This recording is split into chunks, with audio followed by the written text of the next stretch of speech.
Cousin Kate, written by Christina Rossetti in 1860. So moving away from the physical conflict of war and into the more social and emotional conflict section of the anthology.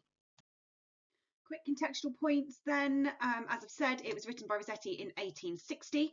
Rossetti was part of the pre-Raphaelite movement, which looked at bringing back some of the more Enlightenment style of poetry, literature and art. Rossetti is a really interesting character to have a look at.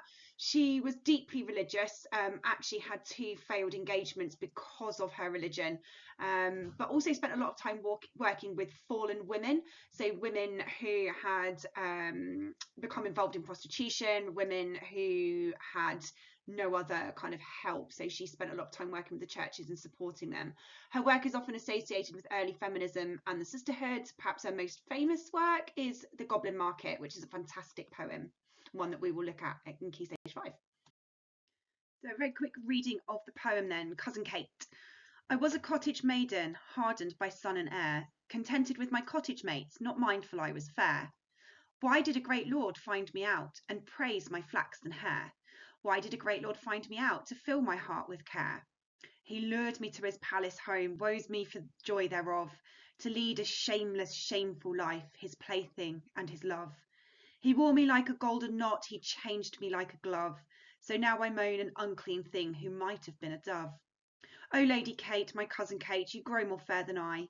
He saw you at your father's gate, chose you and cast me by. He watched your steps along the lane, your sport among the rye. He lifted you from mean estate to sit with him on high. Because you were so good and pure, he bound you with his ring. The neighbours call you good and pure, call me an outcast thing. Even so I sit and howl in dust, you sit in gold and sing. Now which of us has tenderer heart? You had the stronger wing. O cousin Kate, my love was true, your love was writ in sand. If he had fooled not me but you, if you stood where I stand, he had not won me with his love, nor bought me with his land. I would have spit into his face, and not have taken his hand. Yet I've a gift you have not got, and seem not like to get. For all your clothes and wedding ring, I've little doubt you fret. My fair-haired son, my shame, my pride, cling closer, closer yet.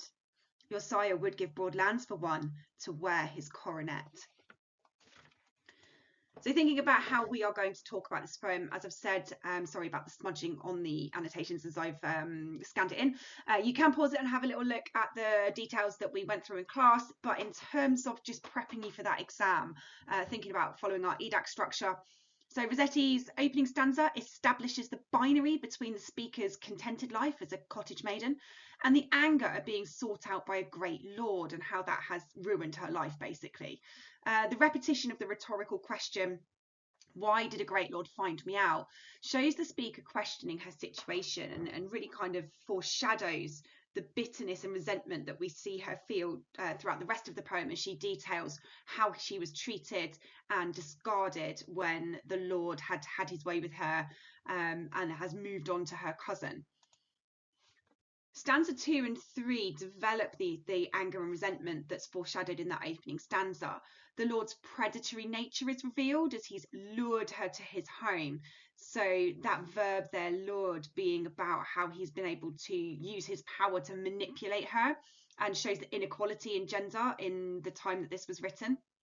The speaker then lives a shameless, shameful life, and this is largely due to the societal expectations of the time.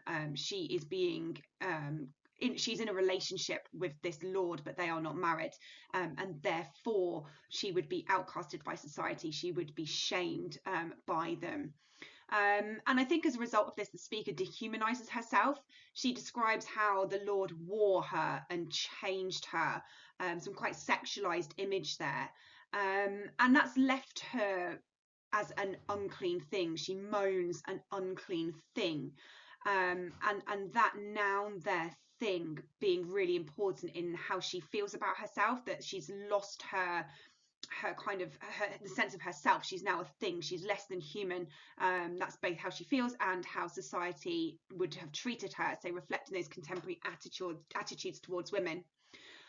She laments that she might have been a dove, this idea of purity and peacefulness symbolized by the dove, which contrasts with her unclean current situation. So the anger and the bitterness that the speaker feels is amplified through this comparison, the binary lives of the speaker and her cousin Kate. Kate is allowed to be the dove that the speaker could have been, and is called good and pure, whereas the speaker's left to howl in dust as an outcast thing. So this is the second time in the poem the speaker has referred to herself as a thing, which I think shows the devastating consequences the Lord has had on her life. And it really creates a sense of pathos for her, this sense of sympathy, and an anger really at the injustices that she has suffered because of the situation that she's found herself in. And the poem moves towards a conclusion with a volta. The speaker's tone becomes much more sinister, much more malevolent than angry. She delights in the gift that Kate has not got, showing the jealousy and anger dominating her consciousness. She's kind of been consumed by this, and she's delighting in the fact that she has a son and that her cousin doesn't seem like to get one. She speaks about her son, her fair-haired son, as her shame, which references the earlier shameless, shameful life that she led, but also as her pride, this sense of family being so important.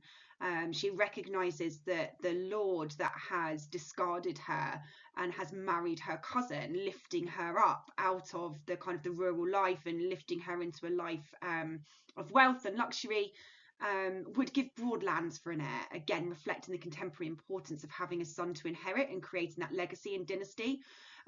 So it's a poem really of binaries. It's a poem of anger and hatred and resentment.